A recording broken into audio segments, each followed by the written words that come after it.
사도행전 21장 27절에서 36절입니다. 그 일회가 거의 끝나갈 무렵에 아시아에서 온 유대 사람들이 성전에서 바울을 보고 군중을 충동해서 바울을 붙잡아 놓고 소리쳤다. 이스라엘 동포 여러분, 합세하여 주십시오. 이자는 어디에서나 우리 민족과 율법과 이곳을 거슬러서 사람들을 가르칩니다. 더욱이 이자는 그리스 사람들을 성전에 데리고 들어와서 이 거룩한 곳을 더럽혀 놓았습니다. 이는 그들이 에베소 사람 드로비모가 바울과 함께 성 내에 있는 것을 전에 보았으므로 바울이 그를 성전에 데리고 들어왔으리라고 생각하였기 때문이다. 그래서 온 도시가 소란해지고 백성들이 몰려들어서 바울을 잡아 성전 바깥으로 끌어내니 성전 문이 곧 닫혔다. 그들은 바울을 죽이려고 할 때에 온 예루살렘이 소요에 휘말려 있다는 보고가 천부장에게 올라갔다. 그는 곧 병사들과 백부장들을 거느리고 그 사람들에게로 달려갔다. 그들은 천부장과 군인들을 보고 바울을 때리는 것을 멈추었다. 천부장이 가까이 가서 바울을 체포하였다. 그리고 그는 부하들에게 쇠사슬 둘로 바울을 결박하라고 명령하고 그가 어떤 사람이며 또 무슨 일을 하였는지를 물었다. 그러나 무리 가운데서 사람들이 저마다 다른 소리를 질렀다. 천부장은 소란 때문에 사건의 진상을 알 수 없었으므로 바울을 병영 안으로 끌고 가라고 명령하였다. 바울이 청계에 이르렀을 때에는 군중이 하도 난폭하게 굴었기 때문에 군인들이 그를 둘러매고 가야 하였다. 큰 무리가 따라오면서 그 자를 없애버려라 하고 외쳤다. 바울은 이방 지역에서 전도할 때에 먼저 회당에서 전하고 가르쳤습니다. 유대인들이 핍박하면 회당을 떠나서 이방인들에게 전도했습니다. 이방인들이 믿고 전도의 결실이 많았습니다. 그런데 유대인들이 시기하면서 핍박했습니다. 바울은 매를 맞고 감옥에 갇혔습니다. 선교 지역을 떠나서 다른 곳으로 피해 가야만 했습니다. 그런데 오늘 말씀은 이방 지역에서 핍박하던 유대인들이 명절에 예루살렘에까지 와서 바울을 죽이려고 한 사건입니다. 복음의 강조가 율법의 무시로 오해되었습니다. 바울은 율법을 무시하지 않았습니다. 바울이 이방인을 성전에 들여놓지 않았습니다. 28절에 바울이 율법을 거슬러서 가르쳤다고 고소했습니다. 바울이 율법과는 정반대로 가르쳤다는 것은 비난이었습니다. 여기서 기억해야 할 바는 율법을 폐해서는 안 된다는 것입니다. 예수님은 율법을 폐지하신 것이 아닙니다. 완성하셨습니다. 유사한 일이 우리에게 있습니다. 믿음을 강조하기 때문에 행위를 약화시키거나 선행을 폐지해서는 안 됩니다. 믿음의 결과는 선행입니다. 하나님의 자녀답게 사는 것입니다. 지금도 율법을 강조하면서 유월절을 지켜야 한다. 구약 성경에서 그 많은 음식을 먹지 말아야 한다. 이렇게 말하는 이단들이 있습니다. 안식일을 지켜야 한다는 이단도 있습니다. 이방인은 율법을 지킬 의무가 없습니다. 또 예수님께서 오셨기 때문에 율법이 완성되었습니다.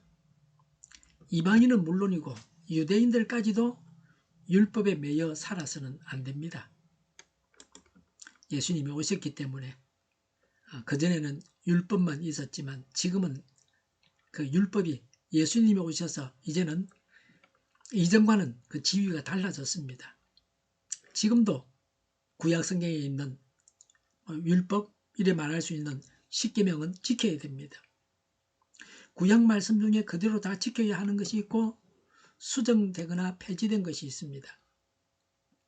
예수님 안에서 구약 성경을 다시 보고 취사 선택해야 합니다. 성경은 구약 성경과 신약 성경이 있습니다. 구약 성경이 먼저 기록되었습니다. 그리고 예수님이 오셨고 그 이후에 기록된 성경이 신약 성경입니다.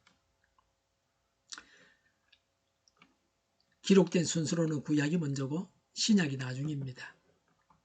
혼자서 성경을 읽을 때는 신약 성경을 먼저 보고 구약 성경을 봐야 합니다. 혼자서 신구약 성경을 읽으면서 구약 성경을 먼저 읽고 신약을 읽으면 구약을 보는 동안 유대교 신자가 되고 신약을 보면서 기독교 신자가 될 것입니다.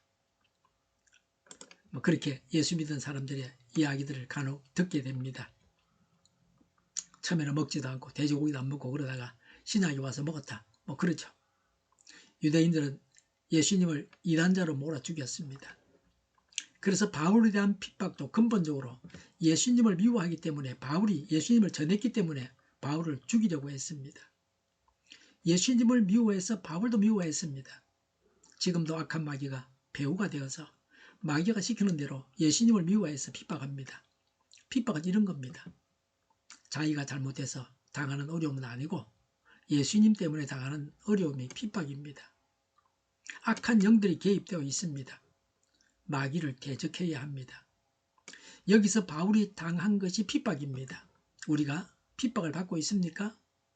매를 맞는 바울, 죽기로 작정한 바울로부터 위로를 받고 배움을 얻기를 바랍니다. 핍박에 굴하지 않는 신앙을 가져야 합니다. 지금도 이스라엘에서는 예수님을 전하면 바로 추방입니다. 예수 예자도 꺼내지 못하게 합니다. 예수님이 오셨고 2000년 세월이 흘렀는데 지금도 유대인들은 예수님을 거절하고 있습니다. 예수님은 유대인으로 태어나셨는데 유대인들이 예수님을 영접하지 않고 죽였습니다.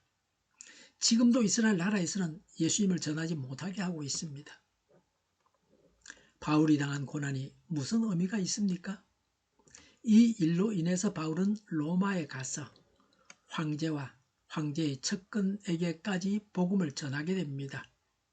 사도행전은 어떻게 해서 복음이 그 당시 세계의 수도였던 로마에까지 전파되었는가 하는 것을 보여주는 것입니다. 이미 로마에는 믿는 자들이 있었습니다. 그래서 바울은 로마에 있는 성도들에게 서신을 보냈습니다. 로마서가 그 서신입니다. 바울도 로마에 복음을 전하는 일의 기수였습니다. 바울을 통해서 온 세계에 복음이 전해지게 되었습니다. 로마가 세계를 지배했기 때문에 로마의 복음을 전함으로 서양 세계가 복음화되었습니다. 바울을 통해서 그의 고난으로 세계 복음화가 가능했습니다. 지금도 예수님은 우리의 수고와 고생을 통해서 세계를 복음화하기를 원하십니다. 세계를 복음화하는 것이 하나님의 뜻입니다. 글자 없는 부족에게는 한글을 가지고 글자를 만들어주고 성경을 그들의 말로 번역해 주어야 합니다. 이렇게 해서 전도하고 양육해야 합니다. 이 뜻을 이루기 위해서 우리는 고난을 받고 고통을 당하고 수고하는 것을 피하지 말아야 합니다. 예수님을 전하기 위해서 받는 고통을 피하지 말아야 합니다. 바울은 그가 당한 고통을 통해서 신앙의 중심지인 예루살렘과 세상의 중심지인 로마에서 예수님을 전하고 그의 일생을 마쳤습니다.